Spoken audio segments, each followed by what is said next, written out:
Sud Radio, les vraies voix qui font bouger la France, 19h-20h, les vraies voix responsables. Vers l'infini et au-delà. 2 minutes, 10 seconds and counting. Artemis est en place. Que se passe-t-il autour de cette fusée qui doit tournicoter autour de la Lune? Successeur donc des capsules Apollo, il sera donc utilisé à terme pour transporter des astronautes sur la Lune. 3, 2, 1, boosters in ignition, and liftoff of Artemis 1. We rise together back to the moon and beyond. All 4 RS-25 engines on the L'homme qui retourne vers la Lune, c'est forcément une page d'histoire. L'Europe d'ailleurs joue un rôle dans cette mission, puisque le module de service d'Orion a été fourni par l'Agence spatiale européenne.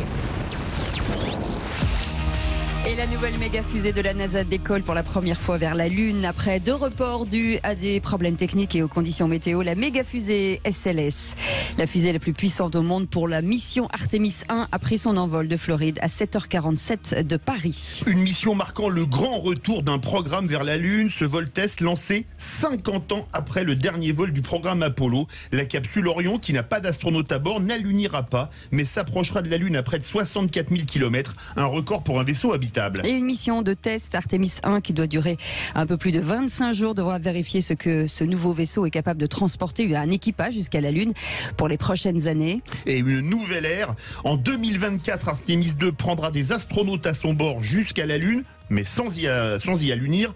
Un honneur réservé à l'équipage d'Artemis 3 en 2025 au plus tôt. Et je dois vous dire, Cécile, que je postule pour y aller. Vous m'accompagnez? Absolument. La Lune c'est bien.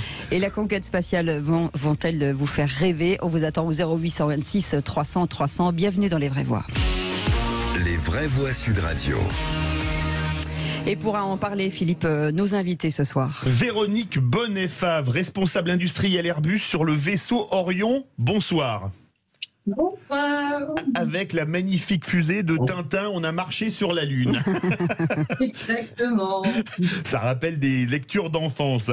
Jean-Baptiste Desbois, directeur général de la Cité de l'Espace. Bonsoir.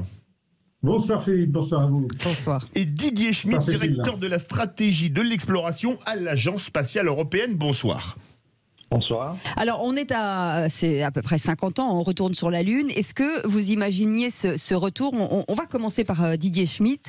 Est-ce qu'on pouvait l'imaginer après des années et des années, après les 2 échecs? Aujourd'hui, ça y est, c'est fait. C'est un soulagement? Ben, parfaitement, le soulagement, il est là parce que ce sont quand même des efforts qui s'étalent plus que sur une décennie, en fait. Vous savez, quand on négocie même ce genre de choses en amont, il a fallu faire des preuves. Et l'épreuve, c'est de montrer qu'on pouvait faire ce genre de vaisseau. On a fait au début des années 2000, donc il y a 15 ans, on a démarré un programme qui s'appelait donc ATV, Advanced Transfer Vehicle, qui allait mettre des charges très importantes vers la Station spatiale internationale. Et là, on a bluffé les Américains du point de vue de la qualité et de la précision. Et c'est pour ça qu'ils ont admis dans ce qu'on appelle le chemin critique avec eux vers la Lune. Il fallait d'abord faire des preuves, et ça a été fait il y a 15 ans et plus. Jean-Baptiste Desbois, à la Cité de l'Espace, il y a plein de fusées exposées, des Ariane. Quand on regarde les fusées Saturne V des missions Apollo et les fusées SLS, la première ayant été lancée aujourd'hui, à l'époque, c'est un peu l'Ami 8 contre aujourd'hui la DS7, si vous voyez ce que je veux dire. Vous pouvez nous expliquer la différence? Je suis resté dans le débarque française. Hein. Remettons quand même Ariane 5 totalement, qui est notre totem d'une certaine manière, la Cité de l'Espace à sa place. C'est une fusée extraordinaire, d'une puissance extraordinaire, d'une fiabilité totale. Mais effectivement, lorsqu'on voit la SLS, moi vous voyez mes cheveux blancs, donc je suis un homme de la génération d'Apollo 11. Moi, je revois effectivement ces images de l'époque des fusées absolument énormes. C'est quand même 2 fois la taille, effectivement, comparé donc à la SLS, comparé à Ariane 5. C'est 3 fois, 4 fois la puissance de feu, en gros. C'est vrai qu'on est face à quelque chose de très particulier. Petit commentaire dans votre introduction, Philippe, vous disiez 2 échecs, moi Cécile, je ne sais plus. C'était pas des échecs, là. Non, pas des échecs, des reports, on a dit. Des reports. Voilà. Les reports. Parlons bien de reports. Ne parlons pas d'échecs, certainement pas d'échecs, c'est effectivement quand la mission échoue. Là, c'était des reports. C'est relativement fréquent dans le monde du spatial lorsqu'on est dans des enjeux, en l'occurrence de ce type-là. Nous, on en référence, on pense souvent à Apollo 4, par exemple, qui a mis 27 reports de mémoire dans les tout débuts des programmes Apollo. Les navettes spatiales qui avaient régulièrement ces reports. Rien d'inquiétant dans ce qui s'est passé. C'est une mission extraordinaire qui va nous montrer tout son intérêt. Alors Véronique Bonnet-Nave, vous êtes responsable industriel Airbus sur le vaisseau Orion de la mission Artemis. Donc on le disait, hein, c'est parti heure de Paris à 7h47. Racontez-nous un petit peu comment ça s'est passé finalement pour cet envol. Et on m'a fait une confidence, Véronique Bonnet-Nave, je vous le dis, vous avez eu une nuit très courte et tant que le Orion n'a pas été décroché, il paraît que vous étiez dans un état, bon j'en dirai pas plus. Si vous pouviez nous raconter de l'intérieur comment ça s'est passé. Mais je confirme. On va être à côté.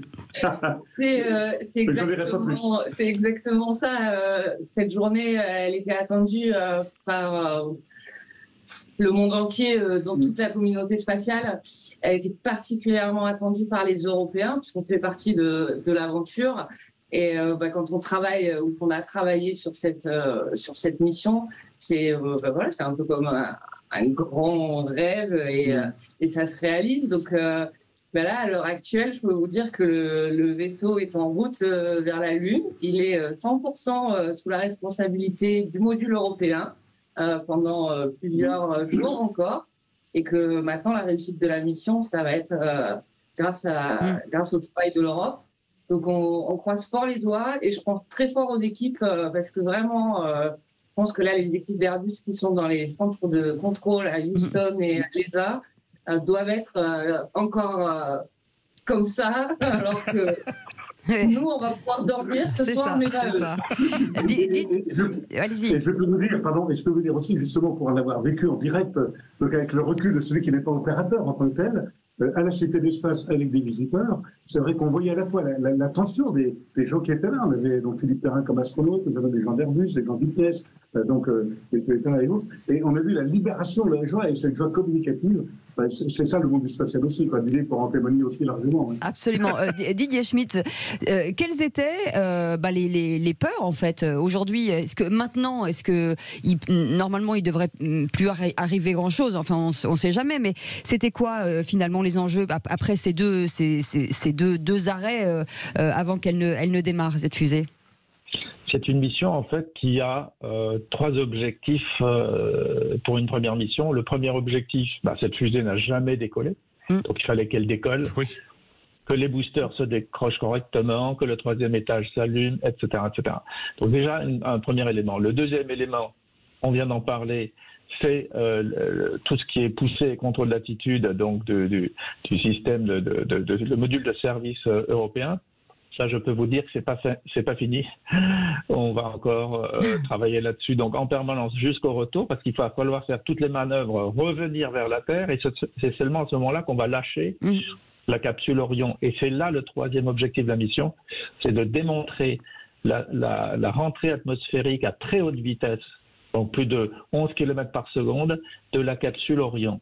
Et le test sera fini quand les parachutes s'ouvriront et quand ça va faire un splashdown près de San Diego et que tout se sera bien passé. C'est seulement là, après les analyses aussi post-vol, qu'on aura la certitude qu'on peut faire l'étape suivante. Eh ben, écoutez, vous restez avec nous, on revient dans un instant, on verra quel est le but finalement de cette mission, parce que c'est pas juste pour faire décoller une très belle fusée. Surtout au prix que ça coûte. Et en tout cas, alors je vais vous dire, tous les trois, c'est un plaisir de vous écouter, parce que là on a vraiment rêver, la tête dans les étoiles et dans la lune. Vous restez avec nous, on revient dans un instant. C'est Les Vraies Voix jusqu'à 20h avec Philippe David et l'ensemble de nos invités. Merci d'être avec nous et merci de votre fidélité. Sud Radio, les vraies voix qui font bouger la France, 19h-20h, les vraies voix responsables. Ça fait pas peur à nos invités non plus. Ah non, viser la Lune, bien entendu, ça ne fait pas peur.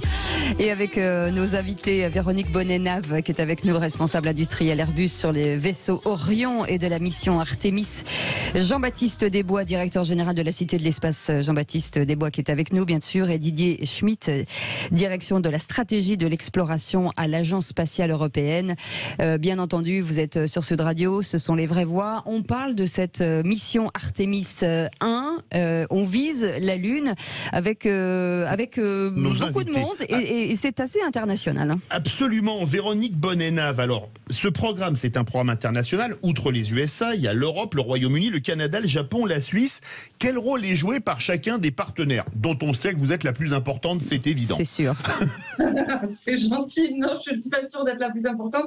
L'Europe joue un rôle primordial puisque ce module de service qui est en train de propulser la cabine qui sera à terme habitée, il est fabriqué par un consortium européen. Il y a 9 pays de l'Europe qui participent, dont évidemment la France. Donc on peut être très fier parce qu'on est au cœur du sujet. C'est une mission. C'est pas la NASA is going back to the moon. C'est we are going back to the moon. Et le oui, le nous, c'est nous, les Américains. Donc c'est international, quoi. Il y a vraiment tout le monde, quoi. Et vous particulièrement sur le vaisseau Orion, quand même. Ah oui, bien sûr. Voilà, qu'on nous explique. Expliquez-nous, parce que ceux qui nous écoutent ne savent pas forcément. Vous êtes, c'est un peu votre bébé. Ah, complètement. C'est plus qu'un bébé. Et puis, il y en a d'autres à venir aussi, j'ai envie de dire. Donc oui, il y a plusieurs bébés et celui-là vient de partir. C'est un module qui permet, en fait, pour expliquer aux gens, de fournir la propulsion. Donc, pour vraiment donner la propulsion pour monter. Exactement. Il va fournir l'énergie au travers de 4 panneaux solaires. Il va fournir tout ce qui est hydrogène et oxygène pour l'équipage. Parce que quand même, il faut qu'il puisse respirer pendant 21 jours. Oui. 25 jours, accessoirement. Et aussi de l'eau, parce que mine de rien, il leur faut aussi de l'eau à bord. Donc tout ça, en fait, ça fait partie de ce qu'on appelle le service module. C'est ce qu'on a construit.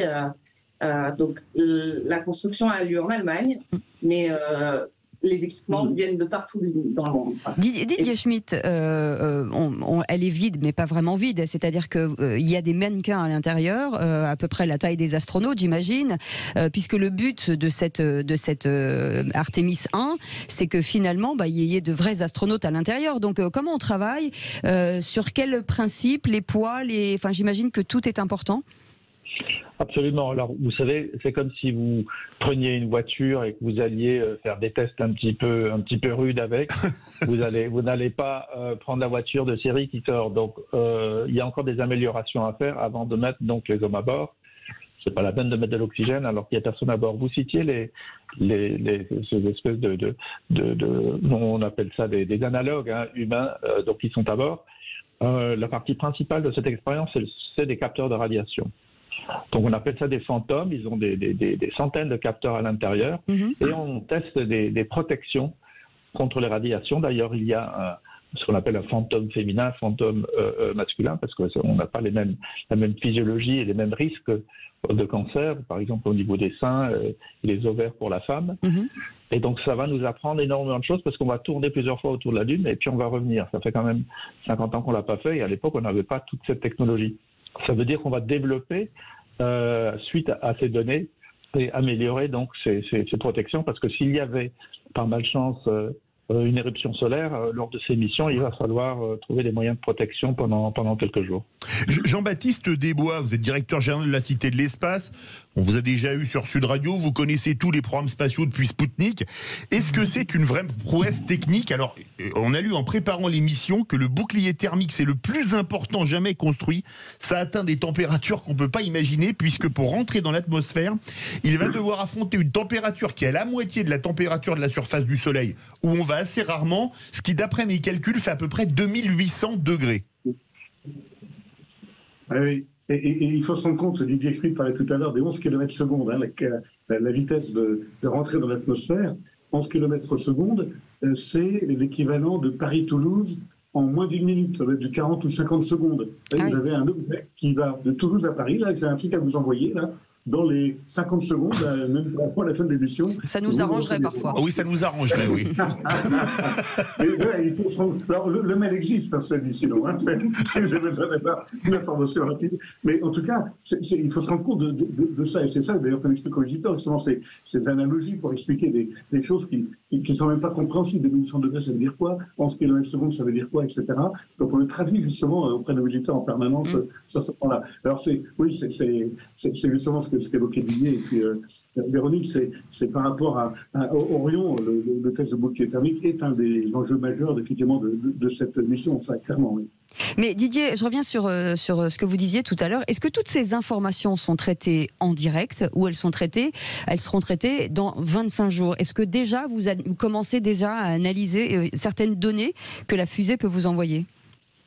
Nous avons ici, là, à côté de mon bureau, là, quelques dizaines de mètres d'ici, un centre de contrôle et d'analyse. Le contrôle est fait aux États-Unis, mais un centre d'analyse de toutes les données, de tous les capteurs qui sont à bord, tout est fait en temps réel, enfin le maximum de choses en temps réel. Après, il y a des enregistrements évidemment aussi. Donc pour tous les contrôles, vous savez, il y a un moteur principal qu'on vient d'allumer il y a moins d'une heure, qui a très bien fonctionné. Ensuite, il y a un certain nombre de moteurs auxiliaires et il y a des petits moteurs de contrôle d'attitude. Tout ça doit marcher en concert pour aller faire le tour de la Lune, pour aller dans la bonne orbite, puisque l'un des intérêts de faire tous ces tests, c'est de pousser le système au maximum et surtout de le mettre dans une orbite qui sera l'orbite du Gateway, donc cette station circumlunaire dont on parlera peut-être tout à l'heure. Oui. Donc il y a un tas d'adaptations à faire et les données viennent en temps réel. Alors évidemment, il y a une seconde de différence, mais on gère, si vous voulez, tout ça, et en fonction de la réponse qu'on aura du vaisseau, on va faire peut-être d'autres tests pour vérifier un certain nombre de choses durant le voyage. Mais est-ce que ce sont des tests qui ont une valeur de celle d'il y a 50 ans? Est-ce que vous vous basez, sur quoi vous vous basez finalement? Parce que c'était intéressant aussi de voir comment vous appréhendiez la Lune il y a 50 ans et comment aujourd'hui vous parliez j'imagine, de technologie, d'intelligence artificielle. C'est quoi votre point de bascule? Alors, premier élément. Apollo 11, quand Apollo 11 a décollé, on estime qu'il y avait 50% de chances d'échec sur toute la mission. D'accord. Aujourd'hui, ce genre de choses est exclu, donc on va vers les 99, quelque chose de pourcentage de chances de réussite. Donc, on a énormément de redondance. La grande différence avec Apollo aussi, c'est qu'on s'intéresse plus trop aux environnements équatoriaux, à l'équateur de la Lune. On veut aller au pôle sud. Oui. Ça veut dire qu'il faut faire des manœuvres assez sioux, si je puis dire, pour amener, si vous voulez, le vaisseau qui arrive donc au niveau équatorial vers la Lune et de l'amener à une orbite à peu près polaire. Donc ça, c'est déjà une très très grande différence et c'est ça qui est permis aussi par la contribution européenne à cette mission. Et ensuite, on va aller dans une orbite très particulière. On va aller à quelques centaines de kilomètres en azimuth et on va aller à près de 70 000 kilomètres. Et cette orbite est faite en une semaine. Et c'est une orbite très particulière dont on a besoin puisque c'est l'orbite qu'aura donc le Gateway, la station circumlunaire, pour être toujours en visibilité par rapport à la Terre. Et c'est une orbite qui consomme extrêmement peu d'énergie pour faire des contrôles d'attitude de la station plus tard. Eh ben, je pourrais vivre avec vous trois toute ma vie. Tellement vous êtes, oui, vous abandonnez. Je suis désolée. Moi, je me pars avec eux. Vous êtes passionnants. Vous restez avec nous.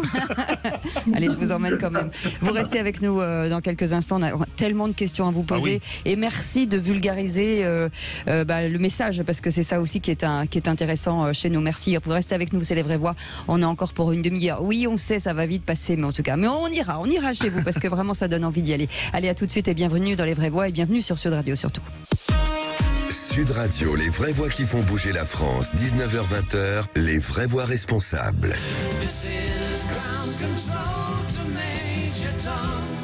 Ah, c'était la chanson qui passait à la télé américaine, David Bowie, Space Oddity, Ground Control, ils sont avec nous. Vous avez demandé la Lune, ne quittez pas, on la passe. Pour le Ground Control, le contrôle terrestre, Véronique Bonenave, responsable industriel Airbus sur le vaisseau Orion, Jean-Baptiste Desbois, directeur général de la Cité de l'Espace, et Didier Schmitt, directeur de la stratégie de l'exploration à l'Agence spatiale européenne. Et déjà, merci d'être avec nous pendant une heure, parce qu'après ce que vous avez vécu cette nuit, merci d'être là encore avec nous. Alors, Véronique Bonenave, La prochaine mission, c'est Artemis 2. Vous avez conçu, à notre avis, une capsule spatiale très confortable pour emmener un équipage très diplômé, très sympathique. Vous les envoyez sur la Lune, mais ils vont pas se poser. C'est pas un peu frustrant? Mais pourquoi donc? Mais pourquoi donc? Je pense que comme le disait tout à l'heure Didier, on a encore des choses à maturer avant de prendre le risque d'aller sur la Lune, tout simplement, d'aller atterrir sur la Lune. Donc non, c'est pas encore frustrant. C'est step by step. Oui, c'est ça. Mais le décalage horaire avec la Lune. Mais justement, ce qu'on disait tout à l'heure par rapport à ce que vous allez ressortir de cette première mission, des informations que vous allez obtenir, si toutefois les informations, par exemple, de dire que on parlait de ce que peut recevoir le corps et de ce que ça peut générer sur le corps ou sur la santé de la personne, ça veut dire quoi? Ça veut dire qu'il faudra utiliser des matériaux différents? Qu'est-ce qui peut changer finalement?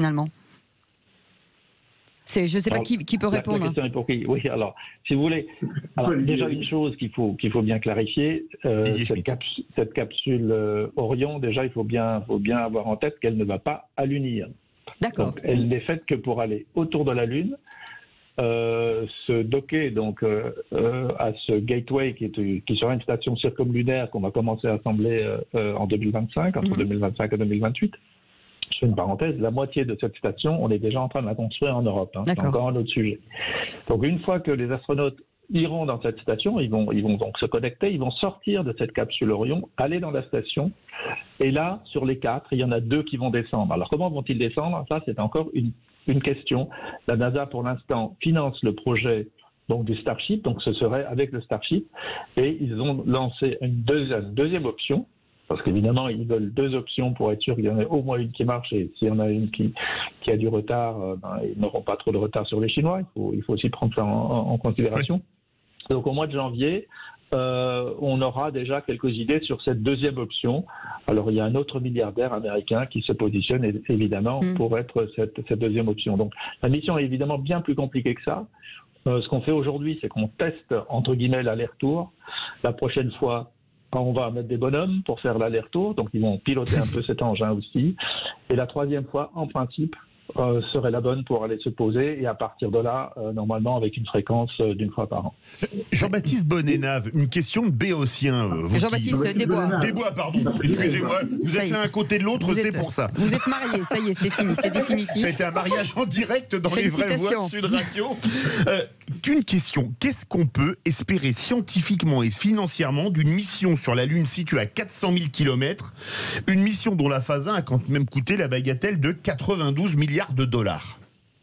Alors ça, c'est presque plus une question pour Didier, pour le porteur de la mission. Non, mais ce qui est sûr, c'est que au niveau de la science, la Terre, et nous, c'est ce qu'on explique à nos visiteurs en permanence dans l'Expo Lune que nous avons, par exemple, ou dans les différentes animations qu'on présente, c'est qu'il y a un rapport, ou une relation très forte entre la Terre et la Lune. La Lune n'est pas seulement quelque chose qui tourne autour de nous, mais en tout cas, elle conditionne, par exemple, la rotation de la Terre. Alors, on connaît bien sûr le phénomène des marées, classique, voilà, classique bien connu.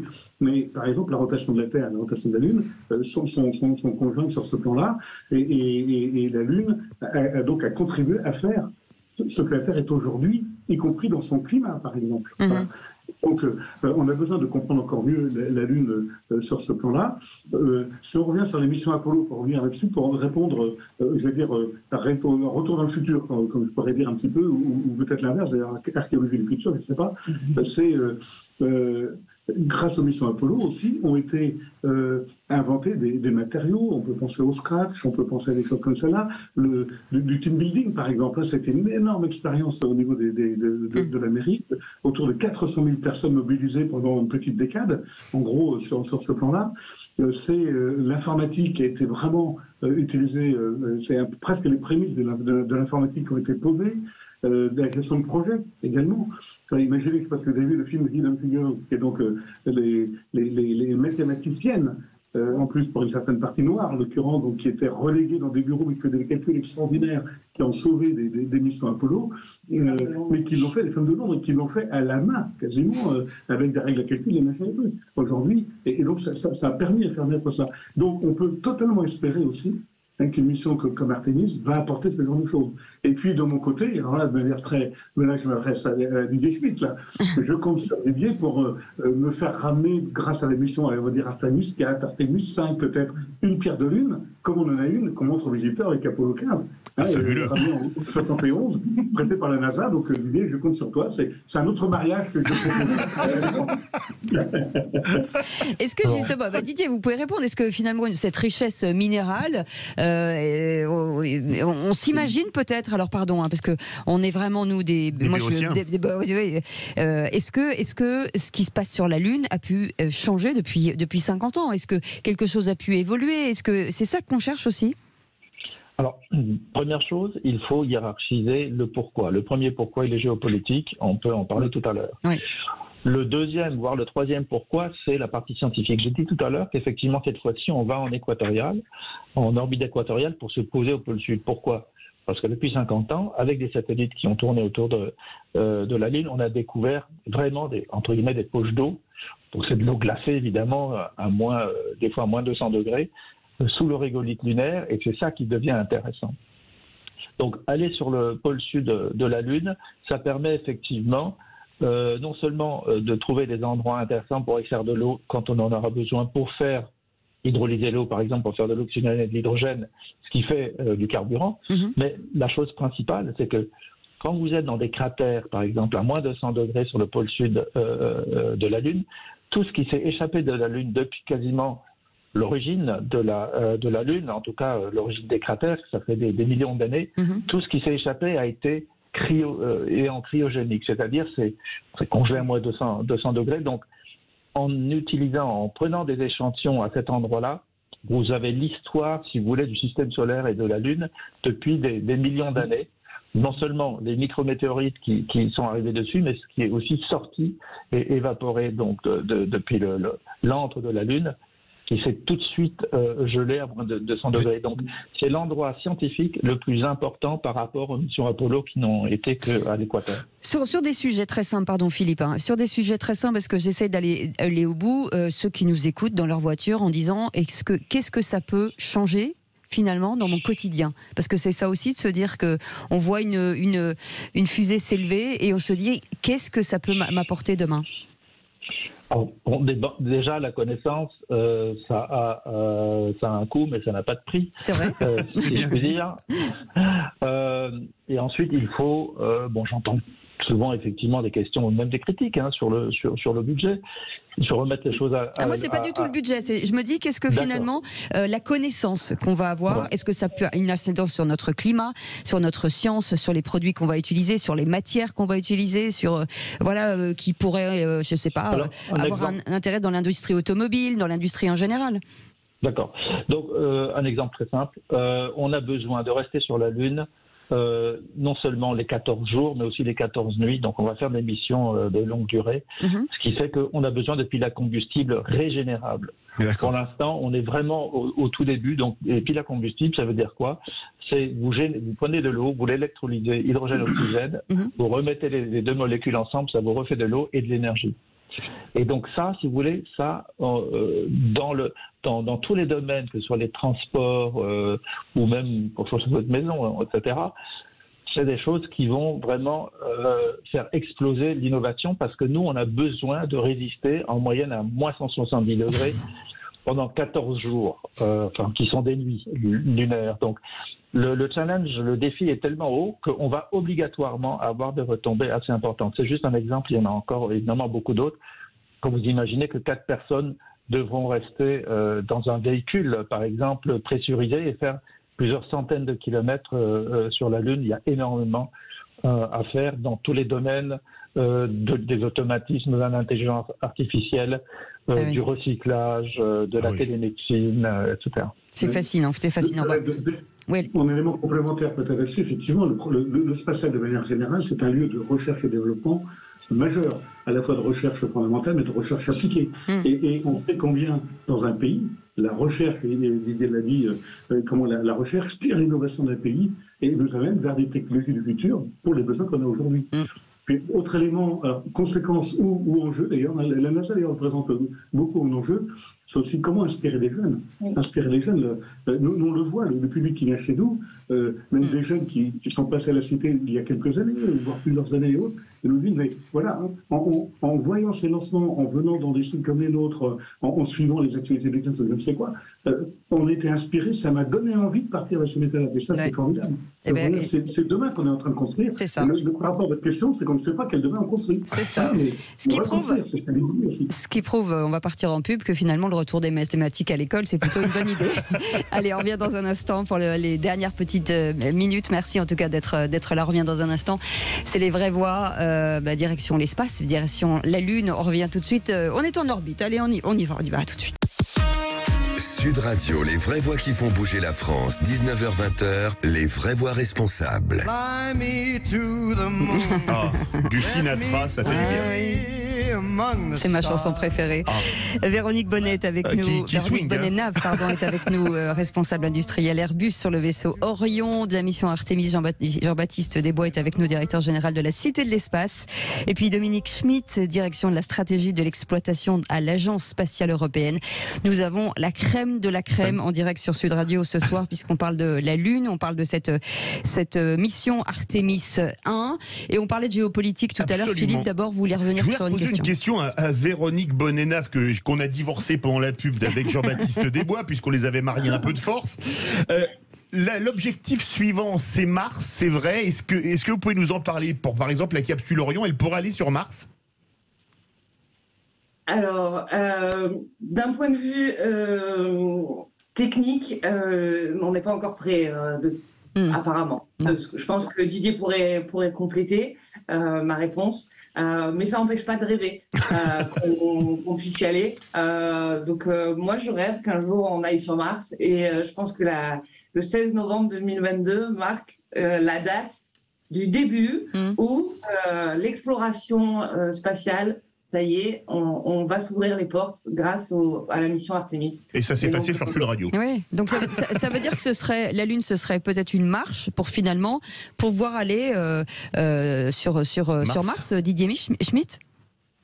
Le nouveau moto, qui est plus qu'un moto d'ailleurs, c'est une architecture qui est en train d'être étudiée sérieusement par la NASA, ça s'appelle Moon to Mars, c'est de la Lune vers Mars. C'est-à-dire que le scénario qu'il prévoit, le scénario ultime sur la Lune, de mettre 4 astronautes, de les mettre dans un véhicule pressurisé pendant plusieurs semaines et de les ramener, c'est ça qu'ils vont faire sur les premières missions martiennes. Nous sommes en discussion avec eux là-dessus. Alors, pour préciser, la capsule Orion n'ira jamais sur Mars. Par contre, la capsule Orion ira vers le Gateway, la station circumlunaire, où on va assembler un espèce de train assez gigantesque pour aller vers Mars. La station spatiale est à 400 km, la Lune est à 400 000 km, Mars, au plus loin, est à 400 millions de kilomètres. Ah oui. Vous revenez de la station spatiale en quelques heures s'il y a un problème, en 3 jours de la Lune. Si vous partez pour Mars et si la mission c'est 2 ans, vous ne revenez pas avant 2 ans. Parce qu'il faut aller tourner autour du Soleil. Donc la capsule amènera les astronautes dans un méga vaisseau avec plusieurs modules qui seront assemblés autour de la Lune, et ensuite ce train, entre guillemets, ira vers Mars. Et vers Mars, et une fois autour de Mars, ce sera un autre type de capsule, mais qui sera dérivé de ces recherches sur Orion, qui va aller se poser sur Mars. Avec une femme, sans doute? Oh bah sans doute, c'est sûr. C'est sûr. Ce serait vous, Véronique Bonnet-Nave, non? Non, je passe mon tour à Cécile, je vous le laisse, par exemple. Je reste avec moi, Véronique. C'est ça. Sur la partie géopolitique, justement, de ce que ce type de mission pouvait nous apprendre, qu'est-ce que ça a apporté? Qu'est-ce que ça peut apporter? Alors d'abord, ça peut, j'imagine, souder certaines nations et renforcer peut-être des expertises que certains pays pourraient partager avec d'autres?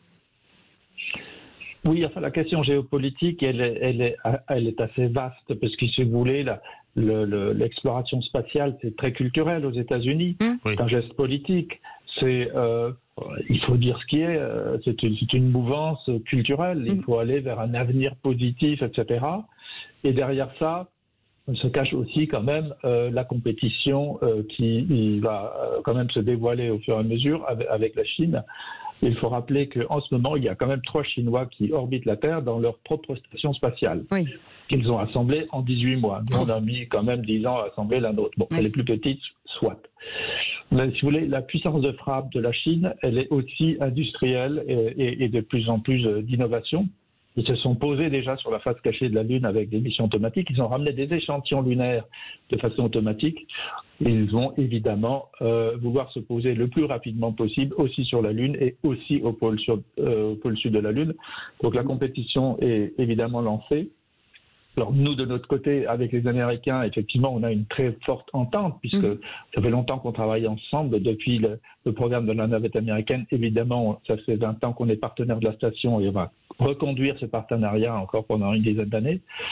Par contre, je peux vous dire qu'il y a une vraie velléité politique et programmatique chez nous. On va en parler ultérieurement dans une autre émission, d'avoir une certaine autonomie européenne quand même. Puisque de facto, si nous travaillons main dans la main avec les États-Unis, nous sommes évidemment, on fait partie de leur jeu, entre guillemets, géopolitique. Est-ce qu'on le veut ou pas? C'est ça. Pas forcément. L'Europe est quand même plutôt multilatérale que bilatérale. Mais est-ce qu'il y a une obligation de partage d'informations pour le bien commun mondial ou pas du tout? Ce serait... c'est peut-être très utopique, c'est ce que je vous dis. Hein.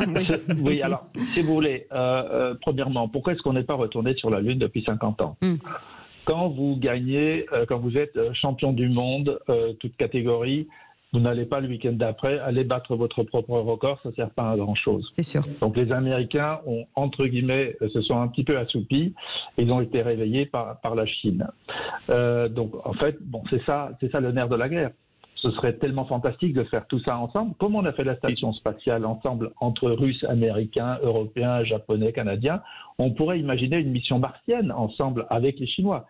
Mais je peux vous dire que ça ne va pas forcément se faire parce que s'il n'y a pas de compétition, on n'avance pas. Didier Schmitt, il nous reste 1 minute 30. On voudrait faire parler Jean-Baptiste Desbois parce que aller sur la Lune, c'est un peu compliqué. C'est réservé à des happy few, comme on dit.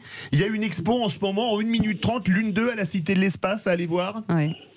Oui, absolument. En fait, on a cherché les avis du public à les immerger dans une base lunaire. Donc le sol est même un sol lunaire, un vrai sol lunaire sur lequel le public marche et donc peut découvrir l'odeur de la Lune, peut découvrir les matériaux de la Lune, comment faire pousser des plantes sur la Lune. Et puis on prépare pour l'été prochain, l'été 2023, une très grande expérience immersive et sensorielle où là vraiment le public va partir sur la Lune. Là, on va aller plus rapidement que les missions Artemis. Et puis peut-être une petite chose, on parlait de rêve, Véronique parlait de rêve tout à l'heure. Je dis aux auditeurs, regardez la Lune quand les peine.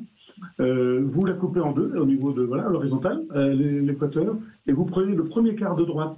Et là, hop, vous avez un point, horizontal toc, et là vous avez la mission Apollo 11 qui est arrivée là, la première fois qu'on a posé le pas sur la Lune. Quand vous regardez la Lune, regardez ce petit point-là. C'est très émouvant, mais je trouve personnellement, et j'attends de savoir où va se poser Artemis 2. Voilà, on nous dira tout ça par antenne. À défaut d'aller sur une émission sur la Lune, il faudra peut-être qu'on en fasse une à la Cité de l'Espace, Cécile. Absolument. En tout cas, on vous remercie infiniment d'avoir été avec nous ce soir. Merci beaucoup, Véronique Bonnet-Nave, responsable industriel Airbus sur le vaisseau Orion de la mission Artemis. Merci beaucoup, Jean-Baptiste Desbois, pour toutes ces informations, directeur général de la Cité de l'Espace. Et merci beaucoup, Didier Schmitt, parce que c'est tellement important pour nous de comprendre ce qui se passe et vous l'avez fait merveilleusement bien, direction de la stratégie de l'exploration à l'Agence spatiale européenne, et c'est extrêmement émouvant de vous avoir eu aujourd'hui, et surtout que c'est une cause commune pour beaucoup de gens. Merci d'avoir été avec nous en tout cas.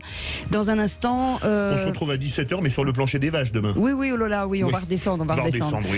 Dans la Lune, mais là on va redescendre. Les pieds sur terre. Merci d'avoir été avec nous. Dans un instant, c'est notre ami Yvon Cujus. Dans le loft, il reçoit Jean-Jacques Debout et l'éclairagiste Jacques Rouvérolis, mais tout de suite, conseil de famille avec Stéphane Moller. Et on vous dit à demain, salut.